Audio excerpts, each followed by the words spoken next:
to be performed. So it can be the distribution of the channel in the nature of a strategy mix, or it can be the nature of buying merchandise or shipping or receiving, checking or analyzing. So all these factors should be considered. Like these are all the things what a retailer has to perform. It can be the HR functions, it can be the payment, it can be planning, it can be repairs, or it can be forecasting of the sales, anything that has to be performed.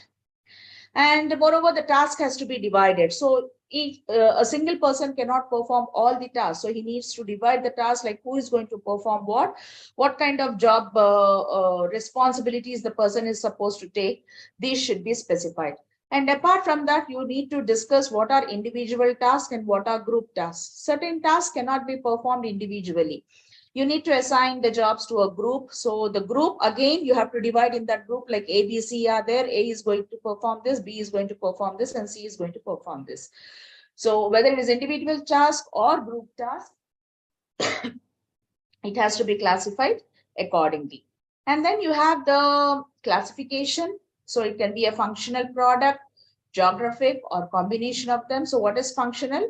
It classifies on the basis of retail functions, such as it can be the customer interaction, customer care, or inventory operations, or store operations, or sales promotion. So based on the functional classification, you try to divide the duties. And then you have the product classification, which can be the division of the jobs based on the nature. Like it can be the products can be the groceries, it can be fruits, it can be, the furniture or electronic goods or grocery. Based on that, you're going to divide the product classification. And then based on the geographic classification, based on the cities and states, the location of the people. So even in the cities, you have elite customers living at one place, and again, the middle class and the lower class. Based on that, you have to classify the stores. So generally, if you have observed the retail stores, which is placed in the elite stores, you have vast choice of products. Whereas in the middle or in the lower income areas, the products will be limited to only certain set of products. You'll not have much of the variety. And it can be also a combination system where any 2 or 3 can be combined and then can be reached to the consumers. And then you need to have a situation or an organization chart, which will tell you that whether you're going from top to bottom or bottom to top. So what can be the organization patterns in the retailing? So it can be a structure based on the functions, like where there's a managing director, and then the managing director has under him the inventory manager, HR manager, sales promotion manager, security or stores operations, so on and so forth. Okay.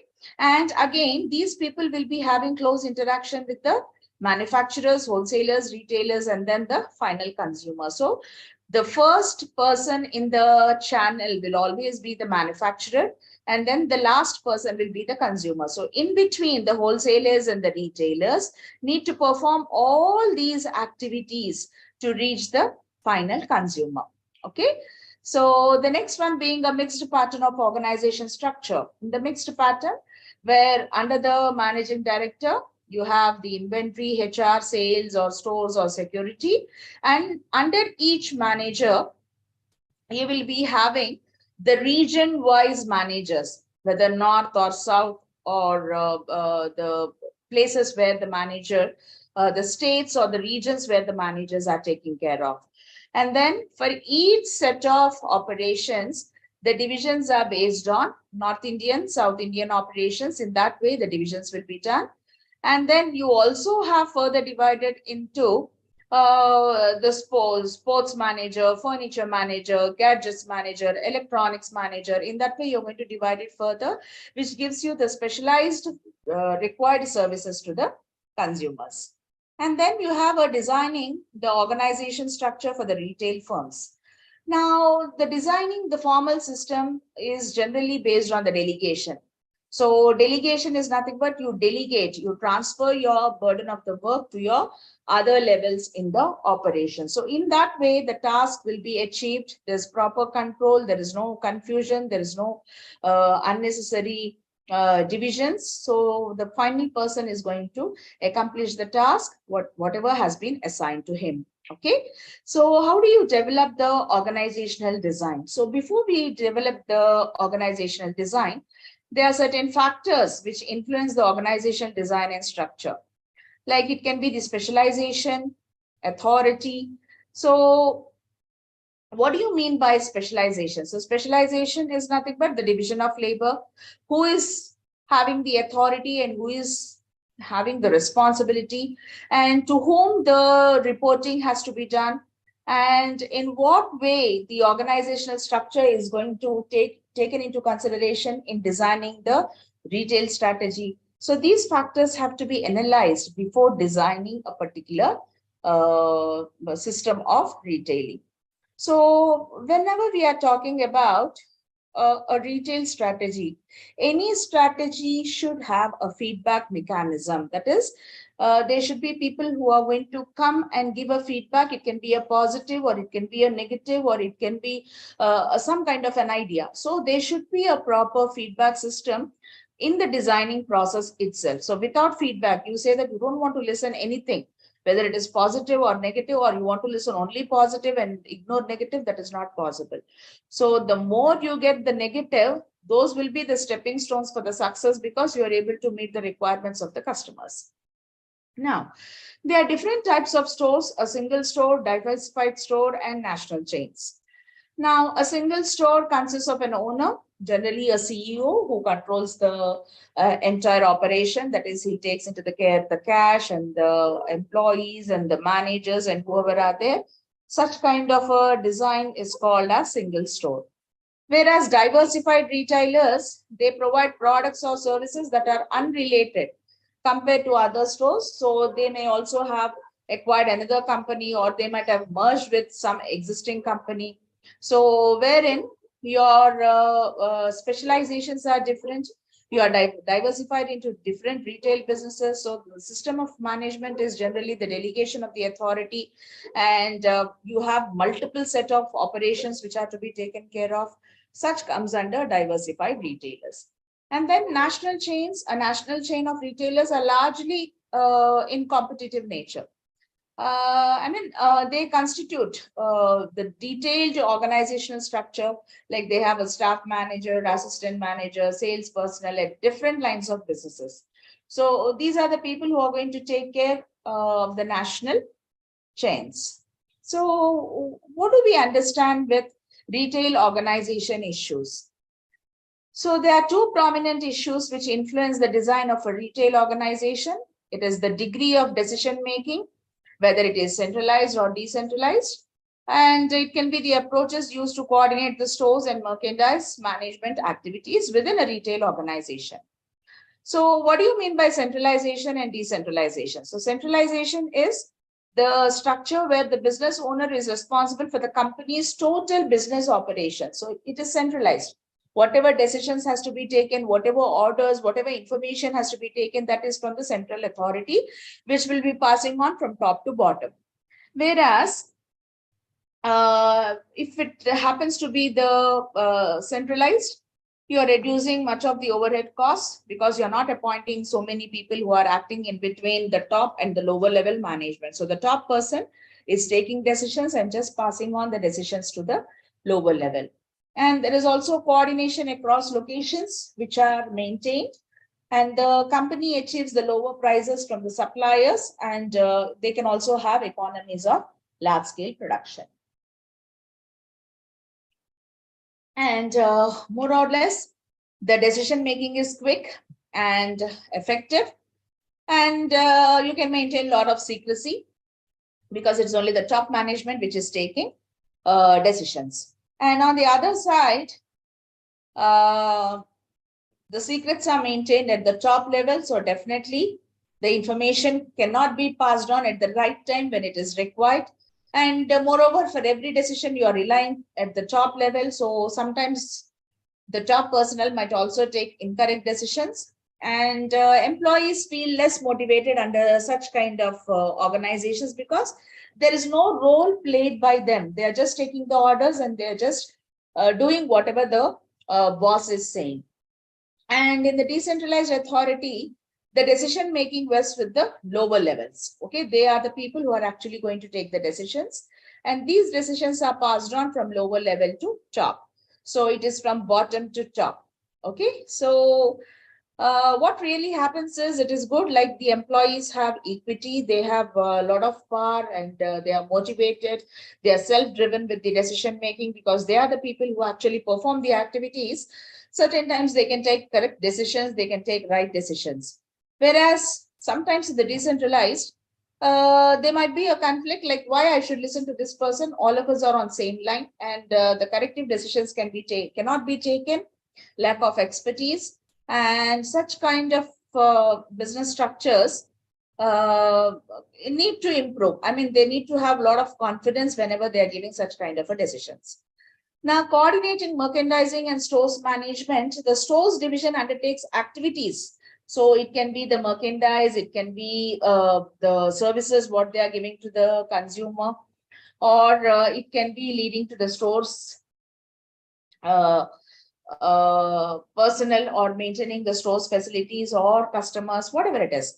So merchandise management involves a chain store retailer who is the authority for the selecting and buying the merchandise in the stores, and he's responsible for assorting them, for dividing them based on the quantity, that is the quality, the fashion, the price.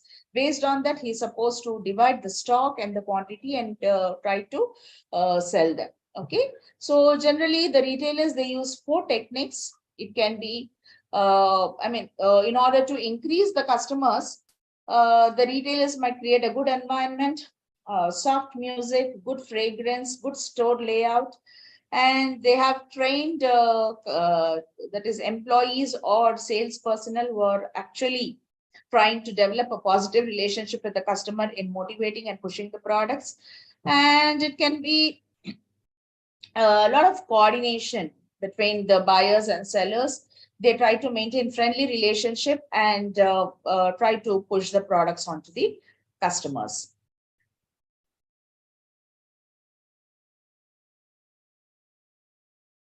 And coming to the next unit, it is retailing in India. Now, whenever we are saying consumers, their preferences will be different. They need to always have different kind of shopping experiences.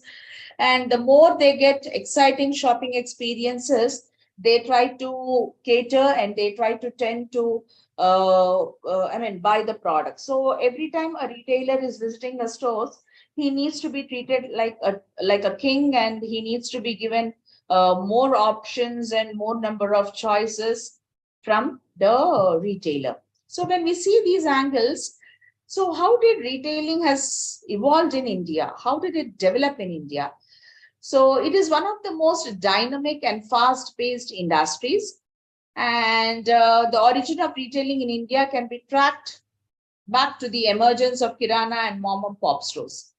So during 1990s, you can find a lot of liberalization, and many indigenous franchise stores, they cropped in, and domestic players like Raymond, Bombay Dyeing, etc., they started to forward integrate from manufacturing to retailing, thereby catering to the larger base of customers. So initially they were only into the manufacturing. Now they started having their own retail outlets, and they started moving forward in pushing their products into the market. So if you see the retail outlets like Shoppers Stop or Planet M, Crosswords, or Pantaloons, they all entered the market in the 1990s, and followed by few shopping malls, or it can be the shopping malls or department stores or supermarkets. And then V5 in 2005, the organized retailing has emerged in India, and as well as we had foreign direct investment in the retailing, and 2005 onwards, the market phase of growth has increased, like Reliance, Aditya Birla, Godrej, etc. They all entered into the retailing sector and tried to put their foot as a leading retailers in the market. And then during that time, the retailing has become the buzzword or the mantra of the market, where most of the industries started, developing a strategy and entering into the retailing. So they also have the next gen tools which are available. with them, like it can be the data analytics, or it can be the social commerce, CRM, or it can be the technology. So they could evolve all this information and put to use actually. So in a way, the strategy, if you see, the industry has grown from US dollars 790 billion in 2019 to US dollars 1400 billion by the end of the financial year 2024. So this is the hypothesized information. So in this way, retailing is fast moving, fast growing, and they are trying to evolve as a customer centric brands in nurturing the markets. And when it comes to the traditional retail formats in India, these are the retail formats. So we have the Kirana and the independent stores, and we also have the cooperative and government owned stores. So whether it is in the 1990s, we have the manufacturer who has opened their own outlets. From 1990 to 2005, we have the pure retailers who have just entered into the market. And then 2005 to 10, there was foreign direct investment, and there are a lot of subsidies which are given to the retailers. And 2010 onwards, you see how the FDI has helped pushing the retailing into the Indian market. So the story which began with the independent Kirana general stores, which could ably meet the requirements of the local people who are there in the localities, slowly started, evading. You find the fading of them from the market. Absolutely zero, it is not possible. Still, we have our own friendly Kirana shops available at the residential localities. But when it comes to the retailing, that has become the buzzword, as I said. People want to move. So, for example, you want to buy a dress. Instead of going to a single store, you plan to visit a mall or somewhere where, along with the garments purchase, you can visit, you can enjoy, you can watch, you can eat, so whatnot. So that is the strategy of the retailing in India. And when it comes to the Kirana stores, these Kirana stores are always called as the convenience stores. They are available at every place, very convenient, reachable all the time. That is, you from morning 6 o'clock to night 10 or 10:30, the stores is open. So you can just go anytime, and you have the credit facilities, you have the familiarity. So there are a lot many advantages when it comes to the convenience stores or local Kirana stores. So in India, if we observe the period of boom in retailing, three aspects were considered. That is the emergence of newer and specialized bigger retail formats in urban India, and the deeper and wider penetration of retail network. And then you have the redesigning the retail mix of the traditional retailers as a sign of greater maturity. So here, in a way, these retail outlets started giving something more what a local Kirana fellow is not able to give. For example, availability of different kinds of vegetables at a cheaper rate. And sometimes you get also the cut vegetables or severed vegetables, cleaned vegetables. The only thing is you have to just go and cook them. And even the fruits, which are, you have the fruits severed and packed, and they're given to you. So these kind of specialized services are available with the retail outlets, which can be one of the reasons why there's booming in retailing. And apart from that, you have multiple varieties, it can be the exotic fruits and vegetables. I'm talking about only the example of fruits and vegetables. So if you're talking about the garments or the electronic gadgets or the electronic items, there are multiple varieties with the pricing strategy from medium to high or low to medium. So such kind of strategies have really evolved in booming in retailing. And then we have the cooperatives and the government bodies. So as we have already discussed, the cooperatives, they follow the cooperative principles, each one of them one vote, that is the democratic principle. And then they pool in their money, they bring the goods, and generally they try to sell them at lower prices, not only to their members, sometimes to the outsiders also. And the government bodies, they are especially designed to meet the requirements of the people who are below the poverty line. So in a way, they use They might not give you the much wider variety of products, but they are trying to support by giving low priced products to them. And then coming to the modern retail formats. So the modern retail formats, which have become more popular from 1990s, you can see the classification. That is the franchised outlets and company-owned stores. So economic liberalization, competition, and foreign investment since 1990s has led to the proliferation of brands. With both foreign and Indian companies, there's a lot of proliferation, and there is a strong brand equity of the products. So what do you mean by franchising? I mean, you try to combine, you take the brand name of a much bigger company, which is associated with the quality standards, or maybe with a much wider name and fame. You try to engage yourselves. You're going to tie up with that particular company, wherein you can push your own products by taking the name of such big star who's there in the market. So if you take the example of apparels, we have Westside, we have Lifestyle, and we have Landmark for the books, and we have Walden for the books again. So each and every segment, if suppose we are talking about one single product, there are a lot of franchises which are available. So they are associated with a much bigger brand already there in the market. So in a way, they are going to, boost the products which are being sold under franchises. So if you see the McDonald's or Domino's or Barista or Cafe Coffee Day, all these come under franchising only. And then coming to the growth of the organized retail, as we have discussed in the earlier classes also, the organized retailing is much less when compared to unorganized retailing. Still, the unorganized sector is predominant. We still rely on our local friendly grocery shop or kirana shop for the daily or the regular purchases. Unless required, we don't move out of the city or move to some kind of a shopping mall or a big stores to buy the product. So the reasons can be more or less relating to the traffic. I mean, you have to dress up, you have to go from one place to another place, you have to commute, you have to travel, and there's a lot of traffic, or it can be the distance, or it can be the working hours of the office, or it can be where you cannot make a selection from one store. So you might tend to be buying from the online shopping or something. So the organized retail has grown instantly.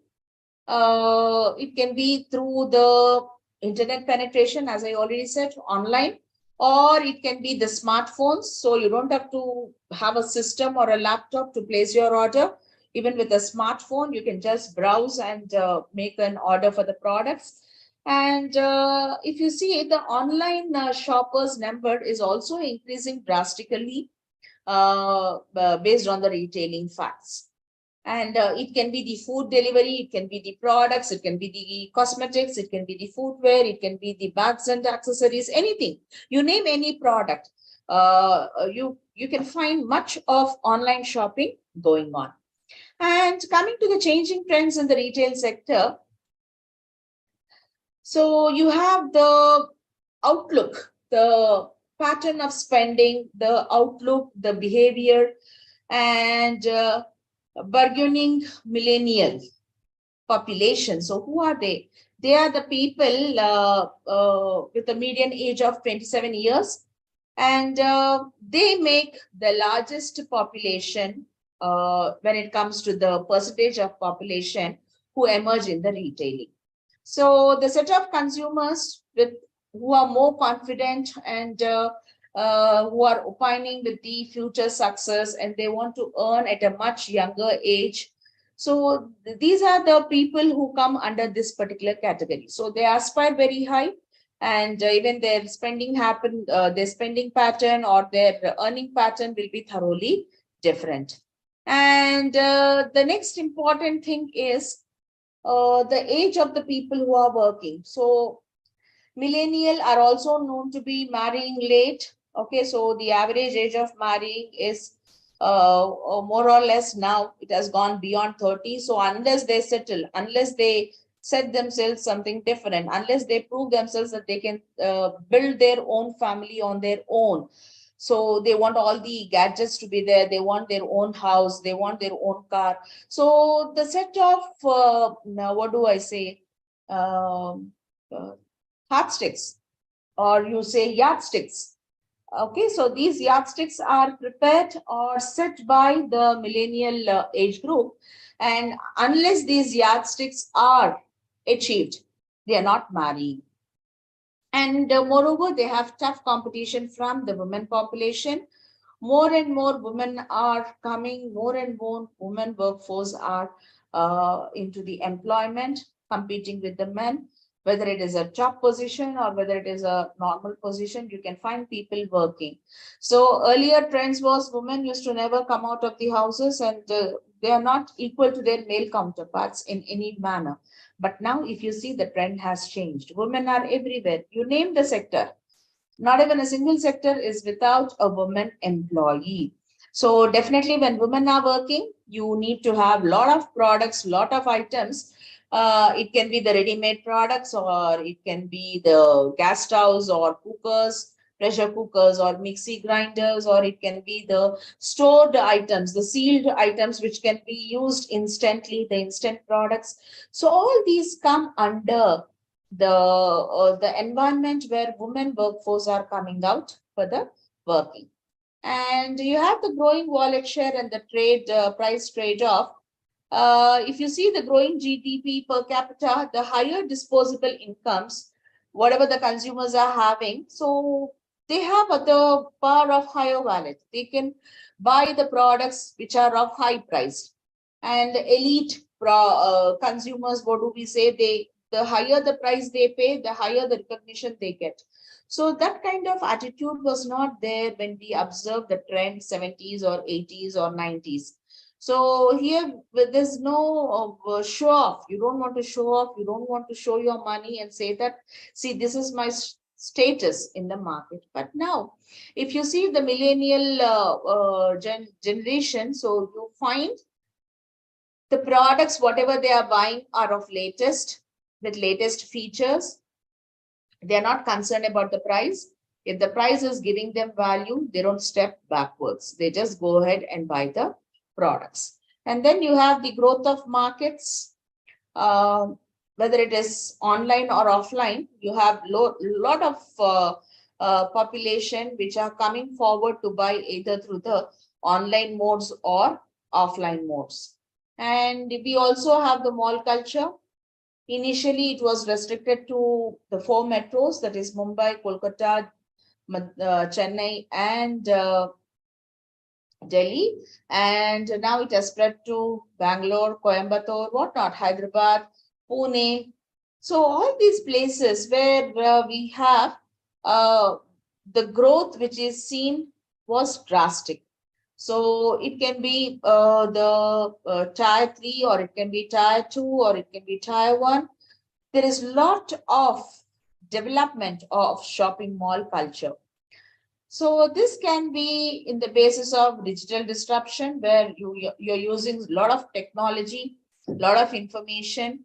Okay, there is a digitalization everywhere.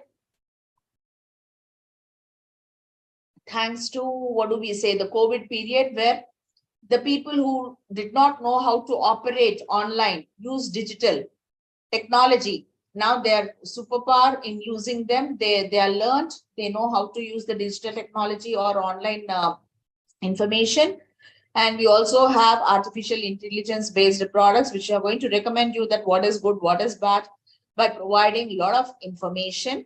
So some of the technologies can be the smart shopping carts. Now, what is the smart shopping carts? So, these try to give a wonderful shopping experience by achieving a benchmark. Okay, so these cards serve as a direct response to online shopping, as they guide the customers to their products in their shopping list. So in a way, whatever n number of products you wish to buy will be guided by the intelligence, wherein you can just go through the product and make a purchase decision. And you also have payment gateways. You don't have to stand in the queues and make the payment. You have online payment companies or fintech companies. Touchless commerce, contactless payment methods where you don't have to do any contact, just tap it or just show it or just scan it, whatnot. You name, the products are available, the methods are available. Beacons. So beacons in outlets are used to send personalized recommendations and suggestions to the customer. So it can be a battery powered devices that transmit coded messages, and these can be paired through Bluetooth. So this will definitely tell you the proximity of the products, that is how close the product or how close the marketing area is. And based on that, you can just make a purchase decision without much of your time loss. And immersive technology like AR and there is a virtual reality. So such kind of redefining of the artificial intelligence or technology is giving a vivid experience to the consumers in shopping the product. And we also have artificial intelligence or robots. I mean, we have robotic restaurant also, they do the service. And in some of the paint industries, they use robots instead of machine, instead of people. So such kind of change we find, wherein the robots are able to replace the humans. And in a way, they are trying to save both money and cost.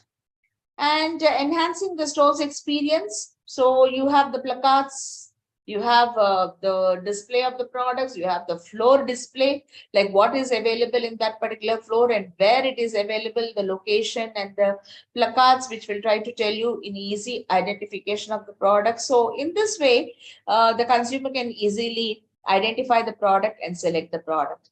And then we have the social commerce. Social commerce is, it will significantly increase the consumers' awareness,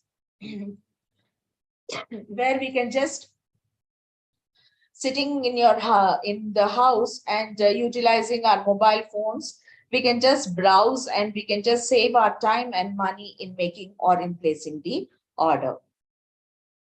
So who are the top players in the Indian retail market? So the top 10 companies in India are Reliance Retailing, where the Mukesh Ambani has started it, and then now it is taken forward by Anil Ambani and who divided the properties in such a way that each of them will be competing and making a niche themselves in the market. And then we have the Future Group.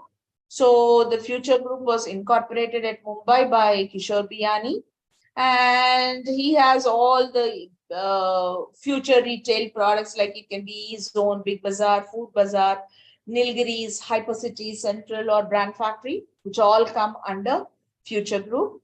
And then we have Trend. It is by the Tata Group, which was founded in 1998 at Mumbai. And we have Westside. Trends are at Westside, Star Bazaar. We have Landmark and also Tesco, Zara, Lakeland, and we also have Chroma. So whatnot. You have multiple brands under the Trend. And then we have Aditya Birla. Aditya Birla has the Pantaloons More, Madhura Garments, and we have Idea Cellular and Planet Fashion, which come under Kumaramangalam Birla, who has established it in the year 2007. And then we have the Titan Company. The Titan Company is one of the top retail companies in India, which was incorporated as a joint venture between Tata Group and Tamil Nadu Industrial Development Corporation. And the major retail brands are Titan Time, Fast Track, Tanishq, Titan I Plus, and Sonata. And then we have Shoppers Stop, which was evolved in the year 1991 by Raheja Group, again in Mumbai. And then we have the Raymond Group, which was founded in the 1944 by Vijaypat Singhania under the brand of the group of companies of JK. And then we have Parks, Park Avenue, Raymond, and the Color Plus, which are the dominating brands which are sold under this particular brand. And we have Avenue Supermarts Limited, Now, this top 10 retail companies in India, which was formed in 2002 in Mumbai by Radhakrishnan Damani. So the top upcoming retail brands are DMart, DMart Minimax, DMart Premia, D Homes, okay, and then Dutch Harbor. So we already know DMart, how it is evolving as one of the strongest supermart in the market. And then we have Godrej Consumer Products, which is taken over by Adi Godrej, and in the year 2001, and we have Goodnight, Blunt, Godrej, Acer, Synthol, the major products which are dealt by Godrej. And then we have Provoke, it is another top retail companies, and it has established in the year 1997. Now, what is FDI? Where you try to attract the foreign direct investment into your retail marts. For any company, you need a lot of funding, lot of money. Okay, so this money can be raised within India or it can be generated from the other foreign sources. So we have the cap, like 51% is the maximum FDI which is allowed into retailing. And there is also a cap where 100% of the FDI can be evolved into these set of products. So, I mean, whether it is 51% or 100%, where the FDI, the direct investment into retailing, has really helped them to achieve the targets because of lot of infuse of foreign currency into the, that is the foreign investments into the products. But there are certain set of challenges which are there for the retailing. So as I already said, still we have our neighborhood that's friendly Kirana general store still in the market. The moment we would like to buy the product, yeah, the Kirana person is there with a broad, wide smile, welcoming you into the stores, and still there's a lot of familiarity. There are credit facilities, there is word of mouth. I mean, they'll somehow, sometimes the retailer will try to recommend you to buy a product. Sometimes he says that this product is not good, the other one, the other than the regular products, so the other product what is available in the market is much better. So in a way you try to rely on the friendly retailer in taking the advices or in taking the information and making a purchase decision. So when we see the dominance is still there of the unorganized sector, and we don't have effective supply chain management. For example, what do you mean by supply chain management? So you have the delivery of cheese packets in the refrigerator with a retailer. The moment the last 3 cheese packets are there and you have removed one, which shows that for the customer you have only 2 products. It's only an example. The moment you pick the third one, the automated computer will try to give information stating that the stock is moving fast and you have so many numbers and those have to be replaced. So in a way, the supply chain management will try to guide you and meet the logistics, or what do I say, the maintenance of the stock at the right time so that the customer is not going back empty handed. But this kind of supply chain facility is still at the starting stages in India. And whenever we are talking about the retailing, you need to have a lot of space. The shopping mall should be centrally located. So that has really created a lot of demand for the real estate. And this has resulted in not only in the land prices soaring up, but also the common man affordability has been reduced. And there is no proper infrastructure, or there are deficiencies in the physical distribution of the products.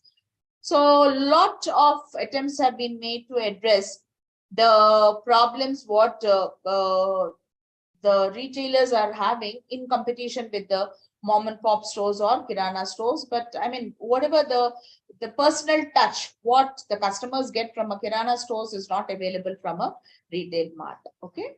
And then we have also complicated, we have increased the prices by paying the GST and other tax laws. So sometimes whenever you are buying a product from a shopping mall, you need to pay for all the logistics where you get from where you get the product, and that is included in the price of the product. So in a way, we are making too complicated by selling a wider variety and increasing the price of the product. And Coming to the next subheading, retailing strategy. Now, what do you mean by a strategy? A strategy is nothing but a game plan.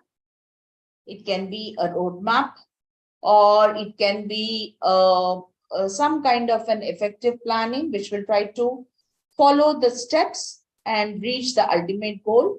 So retailers need to devote more of the attention to long-term strategic planning to cope effectively the growing intensity of the market. So for that, what you have to do? You have to first study the target market segment, the retail format, and the approaches in building a sustainable competitive advantage. So how do you define a strategy? It is an action that managers take to attain one or more of the organization's goal. So you frame a strategy, the strategy is broken up, you lay down a program, and with this program, you try to achieve the targets what has been set aside by the retailer. So a strategy is all about integrating the organizational activities, the utilization of the activities, or it can be the allocation of the scarce resources in such a way that it is not actually scarce, but you are able to produce it. So that is a strategy. That is a game plan. You try to have a game through which you try to shun the market with the huge sales. So the definition of the retail market strategy. So it is the retailer's target market. It is the format, the retailer's plan to use and to satisfy the target markets. And it can also be a base where the retailer plans to build sustainable competitive advantage. And the target market is something, a market segment to which the retailer plans to focus its resources and retail mix. So what is a target market? The focus is totally on the target market. If the retailer is able to satisfy this target market through positive word of mouth, the sales of the product will definitely be increasing. Now, building a sustainable competitive advantage. So you need to sustain yourself for a longer period. You're not here as a retailer just to be there for 1 year or 1 month or 10 days or 1 day. It's not like that. Once you enter into the market, your plan should be, you need to focus to stay in the market for a longer period. So for the continuity, for the continuous survival in the market, you need to adapt yourselves with the environmental changes. You need to see the competitive forces, and you need to build a thick wall where the competitors cannot penetrate and try to overpower the retailer. So in a way, you need to have a very strong customer relationship and a very strong relationship with the suppliers, and also achieving the internal operations. So what are the methods of developing sustainable competitive advantage? That is the loyalty of the customers. So if the loyalty is very less, it is habitual repeated purchasing because of the limited competition in the local area. And it can be more sustainable if you have a very good brand image and you have the databases wherein the updated list of the products or updated list of the information is provided. Location should be at the convenient location, and you need to have committed employees and the knowledgeable employees. Someone is asking you a question, you should not check the website or you should not ask others to reply, but rather you should be the first person to answering to all the doubts of the customers. And distribution and information system, it should be shared with systems and with the vendors. Exclusive merchandise should be distributed, and you need to have proper coordination with the vendors, either for the procurement of the availables or for the supply of the scarce merchandise. And customer service should be knowledgeable and helpful salespeople. I mean, as I already said, your sales personnel should be having ample knowledge in giving a proper information to the customers. And then what should be the relationship with the suppliers? So who are the suppliers? They are the actual people who supply you the raw material.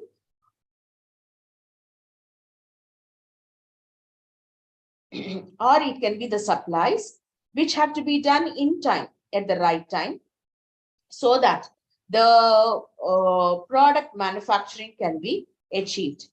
So the vendor relation should be very good. You need to have exclusive rights as a retailer, that is for the sale of the merchandise in a specific region, obtain special terms for the purchase that are not available to competitors, and also receive popular merchandise in short supply. Okay, so if you are able to have these competitive edges with the vendors, maybe nobody can stop you.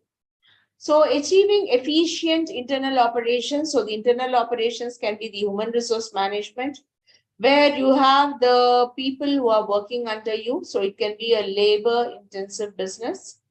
And in this kind of labor intensive business of retailing, you need to focus on all the employees who play a major role in providing the services to the customers. So you need to groom the HR, the people who are working with you, you need to motivate them, and you need to provide the best to them also. Unless you provide them the best, they're not going to be loyal or motivated. And the distribution and information system, all the retailers should strive to reduce operational costs.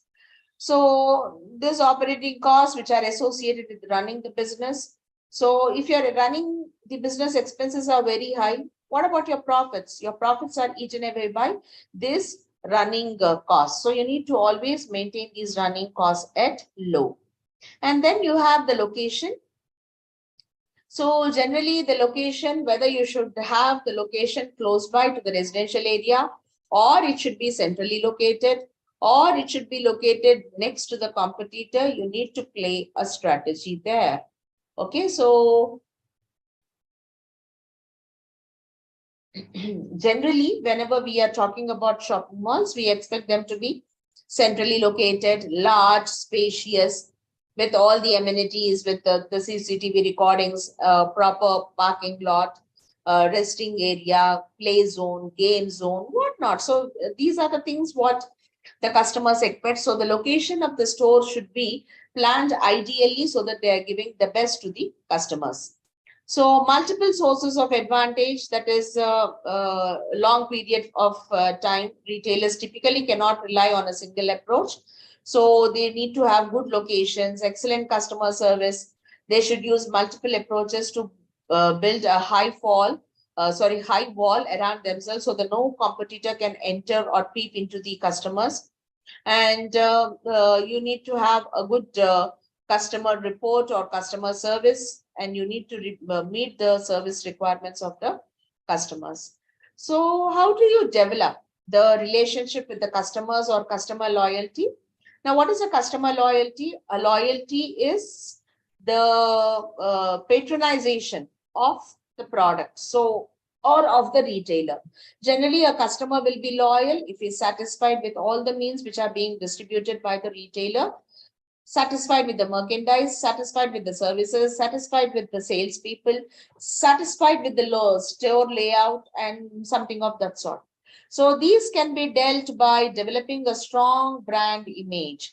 So retailers build strong customers' loyalty by attractive images of their brand, their name. Okay, they facilitate customer loyalty because they reduce the risk associated with the purchase. They give the assurance of buyback or replacement of the product if they are not satisfied. And then you have the positioning. What is positioning? It is a psychological phenomenon where the consumer will try to map the product as per their psychological phenomenon. So where do you want to position the product in the minds of the customers? So, you need to store the retail image in the minds of the customers so that they're going to stick to your brand and not move to the competitors.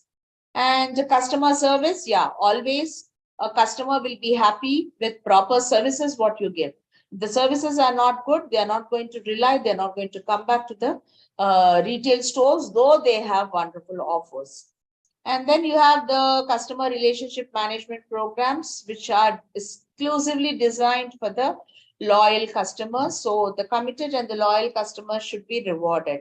So this rewarding can be done through the CRM programs, where you have the loyal customers. So you can play certain games, you can conduct certain competitions for the loyal customers, and improve the customer relationship with the customers. And what can be the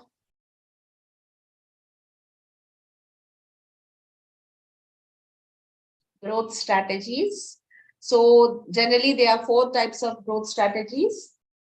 It can be market penetration, or it can be format development. This is for the existing. And for the new, it is market expansion and diversification. Diversify with unrelated and related. So this concept, growth strategies 5.8, I'm going to continue in the next class, because anyways, we have 1 minute left out. So if any doubts are there, you can just ask me the doubts. Otherwise, we'll just end it.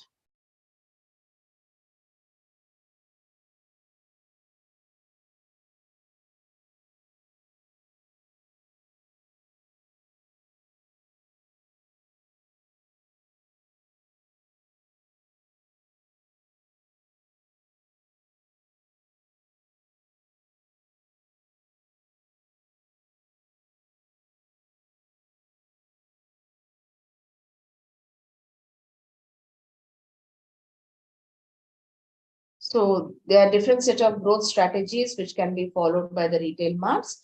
So what are those growth strategies? We are going to see in the next class.